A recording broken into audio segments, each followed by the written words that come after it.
Welcome to all in this channel. ବର୍ତ୍ତମାନ ଆମେ ଏବେ ଟିସ୍ୟୁ ସିଷ୍ଟମର ପ୍ରାଣୀ ଟିସ୍ୟୁର ଚାରି ପ୍ରକାର ଟିସ୍ୟୁ ମଧ୍ୟରୁ ଦୁଇଟା ଟିସ୍ୟୁ ବିଷୟରେ ପଢ଼ି ଦେଇଥିଲେ। ଏବେ ଆଜି ବର୍ତ୍ତମାନ ଆଉ ଦୁଇଟା ଟିସ୍ୟୁ ବିଷୟରେ ପଢ଼ିବା, जोटा कि रहा पेशी टिस्यू।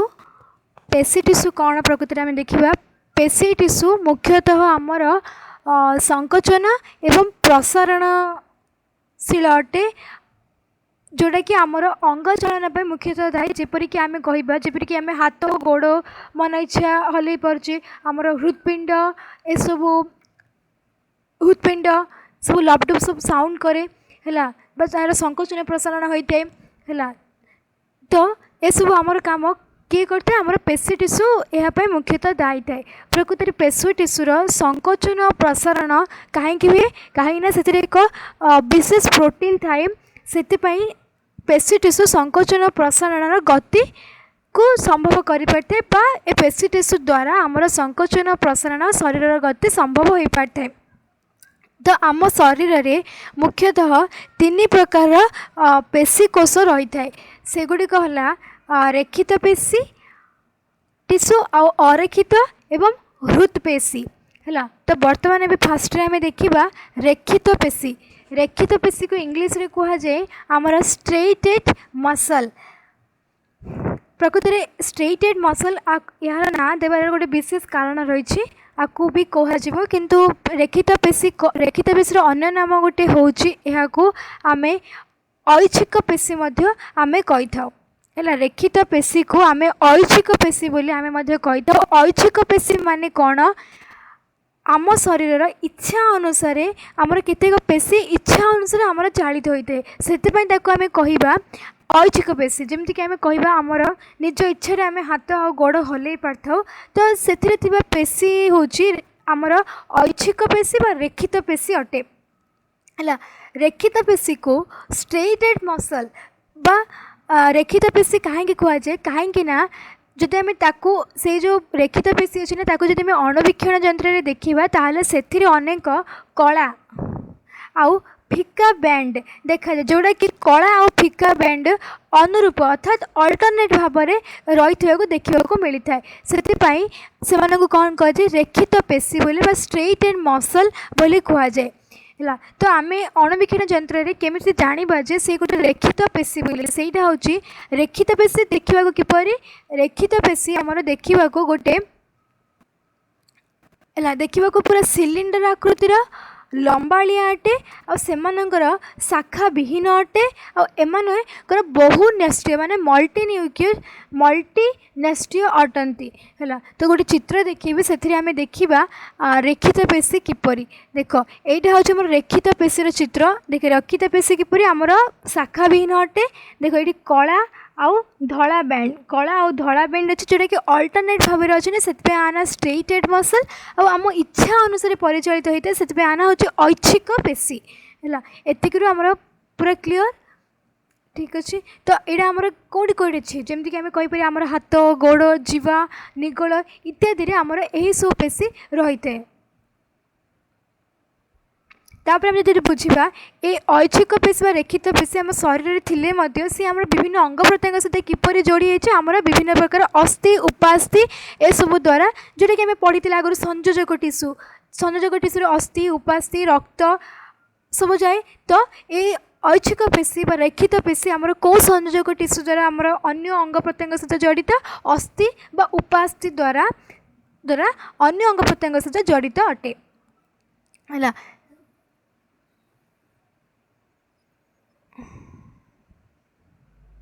तापर आम देखा आगुरी कहला ये जो पेशी टिस्यू आम संकोचन प्रसारण करने गोटे निर्दिष्ट प्रोटीन से विशेष प्रकार प्रोटीन थाए जहाँफल कि संकोचन प्रसारण करने सक्षम होता है। तो से निर्दिष्ट प्रोटीन ना कौन से हूँ ए मायोफाइब्रिल है। मायोफाइब्रिल नामक एक प्रोटीन सूक्ष्म तंतु समांतराल भाव में रही है से संकोचन प्रसारण कर पुणी आमर जो पेशी जो मायोफाइब्रिल प्रोटीन थाए से कला बैंड आउ फिका बैंड अल्टरनेट भाव में ही रही है। ठीक अच्छे। ताहले ऐच्छिक पेशी कौन बा रेखित पेशी कौन? रेखित पेशी हूँ जो थी कि आमर कला आ धला बैंड अल्टरनेट भाव रही है। आउ जो पेशी आम इच्छा अनुसार चलता है ସେଇଟା ହେଉଛି ଆମର ରେଖିତ ପେଶୀ ଅଟେ। ଏଥିରେ ଥିବା କୋଷ ଗୁଡ଼ିକ କିପରି ଲମ୍ବା ବା ସିଲିଣ୍ଡର ଟାଇପ୍ର ଆଉ ସେମାନଙ୍କର ଶାଖା ବିହୀନ ହୋଇଥାନ୍ତି ଆଉ କଳା ଆଉ ଧଳା ବେଣ୍ଡ ଅଲ୍ଟରନେଟ୍ ଭାବରେ ରହିଥାଏ ଆଉ ସେମାନଙ୍କର କ'ଣ ଥାଏ ଅଧିକ ମାନେ ଅନେକ ନେଷ୍ଟି ବିଶିଷ୍ଟ ଥାଏ। ସେଇଟାକୁ ଚିତ୍ରକୁ ଆମେ ଦେଖିକି କହିପାରିବା ଯେ ସେଇଟା ହେଉଛି ଆମର ରେଖିତ ପେଶୀ। तो आम चित्र को भल भाव जाना दरकार और चिन्हवा दरकार से कौन कौन रहा दरकार। रेखित पेशी जो चित्र करा तर लेवलिंग रे निश्चित भाव में नेस्ट रहा दरकार, धला बैंड कला बैंड इत्यादि निश्चित भाव रहा दरकार। तापर आम देखा सेकेंड टाइप्र आमर पेशी टिश्यूर टाइपटा। तो सेकेंड टाइप हूँ आमर अरेखित व अनैच्छिक पेशी। अरेखित व अनैच्छिक पेशी कौन आम शरीर भितर एमती किसी अच्छा से मैंने कौन आम इच्छा अनुसार कार्य न करी अनवरत काम करें। जेपरिक आम कह पाकस्थली, खाद्य नली, रक्तवाहिनी नली गुड़िक पेशी मानकर संकोचन प्रसारण आम इच्छा बंद हुए ना। तेणु एम आम कौन कह अनैच्छिक पेशी बोली कहुए। तो आउ आमर किसी अन्य उदाहरण जदि कहवा ताहले से होचने आमर परिपाक नली, जरायु माने आमर होचे यूटेरस है, आखिर सचपटल माने आइरिस, ये सब जिनस आमर अनैच्छिक पेशी रही है। अनैच्छिक पेशी को आम किपर चिन्हट करवा, अनैच्छिक पेशी को आम किपर चिन्हट करवा एमानकर कौन दीपट एमती मुनिया रही है, एमानकर गोटे नेस्टी रही है है। एमाने पेशीर कोष गुड़िक लंबा होगा सहित एमानकर प्रांत दुईटी धीरे धीरे सरू हो रही है। आउ एमानकर कौन एक नेस्टी विशिष्ट अटंती है। आउ कौन एमानकर प्रकृति कला आउ जो धला फिका बेंड एमानकर न थाए। तेणु ए जिनस को आम देखिए कहीपर किए आमर अरेखित पेशी आउ किए आमर रेखित पेशी। तापर आम देखा तृतीय प्रकार पेशीर जोटा कि आमर आसला हृत्पेशी। हृत्पेशी कौन? हृत्पेशी हूँ आमर एक हृत्पेशीटा प्रकृति में गोटे अलग प्रकार पेशी कहीं जदि आम देखा कार्य दृष्टि मुख्य पॉइंट हूँ हृत्पेशीर। आम जब हृत्पेशी को आम जब कार्य दृष्टि देखा सी क्या सहित सामान अरेखित पेशी माने कार्य दृष्टि माने कौन अरेखित पेशी केमती काम करता जमीक आम निज इच्छा अनुसार कम करता सेपरी हृत्पेशी को जब कार्य दृष्टि देखा से आम इच्छा अनुसार कम कर न था। किंतु तुम देखा जब गठन दृष्टि देखा ए कौन थाए कला और धला बैंड भाई एमती थाए। तो से ये हृत्पेशी को आम रेखित और अरेखित पेशी रे आम रखिपारे ना। तेना गोटे नुआ पेशी रे आम रखिले से हूँ हृत्पेशी। है क्वेश्चन परीक्षा आसे आम हृत्पेशी कार्य दृष्टि क्या सहित सामान आमर अरेखित पेशी सहित, किंतु गठन दृष्टि क्या सहित सामान गठन दृष्टि आम रेखित पेशी भाया सामान है। तो कार्य दृष्टि अरेखित पेशी भाया कहीं सदृश कहीं सी आम इच्छा अनुसार कार्य कर न था, सी अनवरत कार्य कर चली थाए। आ गठन दृष्टि रेखित पेशी भाया सामान कहीं देख हृत्पेशीर कोषरे हृत्पेशीर कोषरे अनेक शाखा बाहरी थाए। तो गोटे शाखा आउ गोटे शाखा को जो कनेक्शन हुए जो परस्पर भितर छंदा छंदी हुए से जगह आम गोटे अंतःविष्ट चक्रिका सृष्टि होता है। से चक्रिकाटा आम देखा कला है कि जो जगह अंतःविष्ट चक्रिका सृष्टि ही नथिबो से जगह कला ही नथिबो ना। तो से ये देखा कौन गठन दृष्टि गोटे रेखित पेशी भाया कला और धला बैंड भाया देखा जाए। देख यहाँ हूँ देख जो जगह अंतःविष्ट चक्रिका सृष्टि से आमर गोटे कला रंग देखा जाए कि आउ बाकी फिका बैंड देखा जाए है। तो यहाँ हूँ आमर हृत्पेशी है। हृत्पेशी कोषरे आमर अनेक माइट्रोकॉन्ड्रिया थाए है, स्वयं चालित स्नायुतंत्र द्वारा यही पेशी नियंत्रित। तो से दृष्टि यह अनैच्छिक पेशी काम करते है। आउ ए पेशीर संकोचन प्रसारण जीवन सारा चली थाए। तो आम चित्र देखिले केमिति जानिबा कोटा हृत्पेशी है। हृत्पेशी जोटा थाइबो से आमर कौन गोटे नुआ जिनस लगे से अंतःविष्ट चक्रिका जब जोटार थी आम जानदेवा से हूँ हृत्पेशी जाए है। हृत्पेशी जो डायग्राम पचारे तार लेवलिंग रे नास्टी फिका बैंड कला बैंड अंतःविष्ट चक्रिका बाध्यता हृत्पेशी। है किंतु आम रेखित पेशी नष्टि फिका बेंड और कला बेंड अंतःविष्ट चक्रिका रेखित पेशी लेवेलिंग करा जाए ना से न थाए किंतु हृद पेशी अंतःविष्ट चक्रिका बाध्य रखा जाए थाए। तापर आम देखा चतुर्थ प्राणी टिश्यूर जोटा कि हूँ आम स्नायु टिश्यू। स्नायु टिश्यू हूँ आमर गोटे स्वतंत्र धरण टिश्यू कहीं आमर ये उद्दीपना ग्रहण करने सहित आमर स्नायविक आवेग परिवहन करें जमीक आम कह मस्तिष्क सुषुम्ना कांड आम देहरे समस्त स्नायु समूह ये सबू आमर स्नायु टिश्यू द्वारा गठित है। स्नायु टिश्यूर गाठनिक आ क्रियात्मक एकक को आम कौन कह स्नायु कोष बोली कहवा है। स्नायु टिश्यूर एकक किए स्नायु कोष है। स्नायु कोष मध्य यहाँ गोटे इंपोर्टेंट क्वेश्चन परीक्षा आसे स्नायु कोष मध्य विद्युत रासायनिक प्रक्रिया द्वारा स्नायविक आवेग संचरित हो शरीर विभिन्न क्रिया को नियंत्रण करते परीक्षा क्वेश्चन आसे स्नायु कोष मध्य क्यों प्रक्रिया द्वारा स्नायविक आवेग संचरित होता है तार उत्तर हूँ विद्युत रासायनिक प्रक्रिया माने इलेक्ट्रोकेमिकल प्रक्रिया द्वारा स्नायविक आवेग संचरित हो शरीर विभिन्न क्रिया को नियंत्रण करें।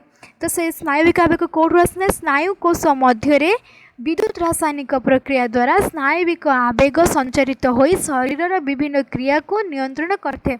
यहाँ हूँ गोटे स्नायु कोषर पूरा चित्र चित्र को बाध्यतामूलक भाव में मन रखा दरकार।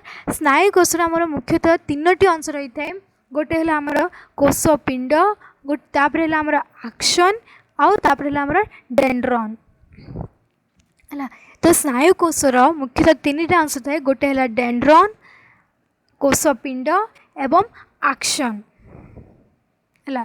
तो कोषपिंडर चित्र किपर देख कोषपिंडटा आम देखा गोटे किपर कोषपिंड आम देखा गोटे अंडा परी होइछि एवं ए जो स्नायु कोषर परस को आम कौन कहवा स्नायु परस बा न्यूरोप्लाज्म बोली कहुए जो ए भितर जो सब रहा आपको आम कहवा न्यूरोप्लाज्म बा स्नायु परस बोली आम कहवा स्नायु परस आमर कौन रहिबो स्नायु परस आम नेस्टी और निसल कणिका स्नायु परस आम कौन रेस्टी आउ निसल कणिका रही है।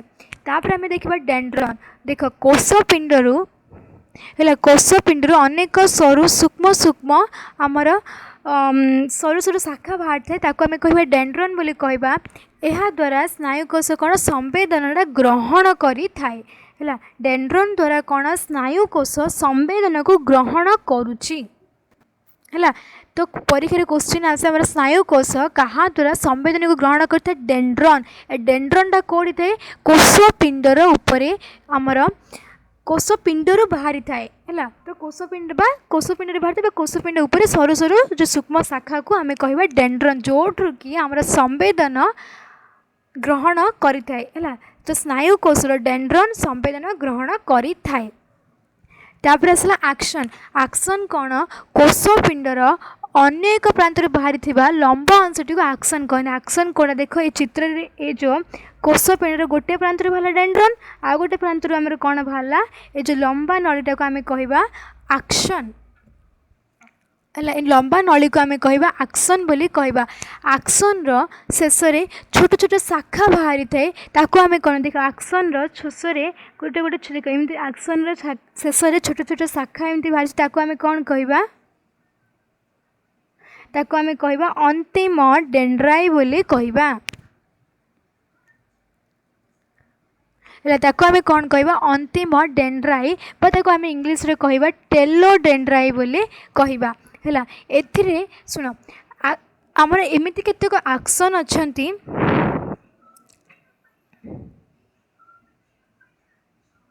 देख एमती केतेक आक्सन अच्छे जो आक्सन रे कि पूरा माइलिन शीत रही है आउ केतेक आक्सन रही है कि माइलिन शीत न थाए जिते बड़े एम माइलिन शीत रही है तो कनेक्शन गोटे गंठी युक्त हो रही है आम कौन कह रानवीर नोड बोली कहवा है।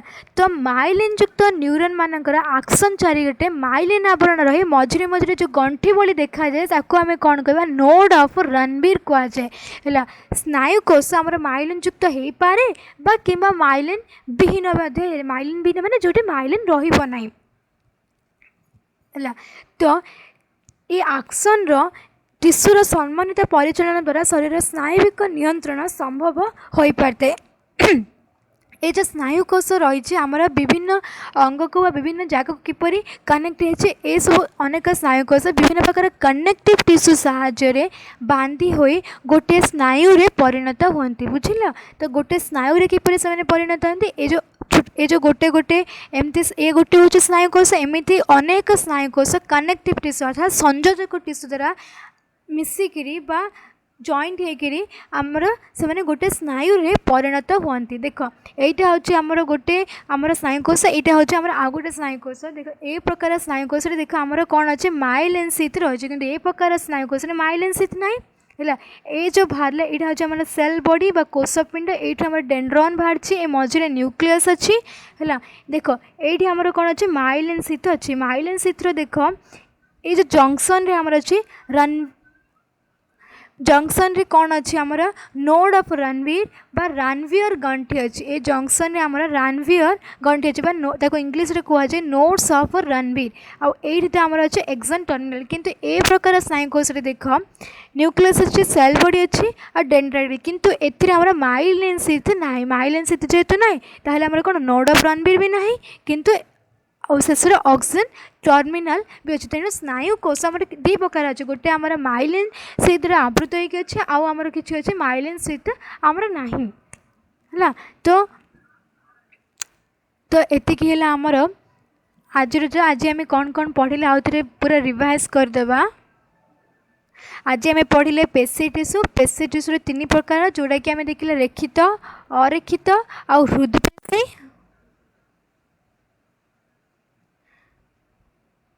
तापर आम कौन देखिले स्नायु टिश्यू विषय देखिले स्नायु टिश्यूर आम स्नायु टिश्यू आम स्नायु कोश विषय भी देखिले स्नायु कोशर आमर देखिले दी प्रकार देखिले गोटे आम माइलिन शीथ थी आ गोटे माइलिन शीथ नथिले केमती स्नायुकोश देखा जाए है।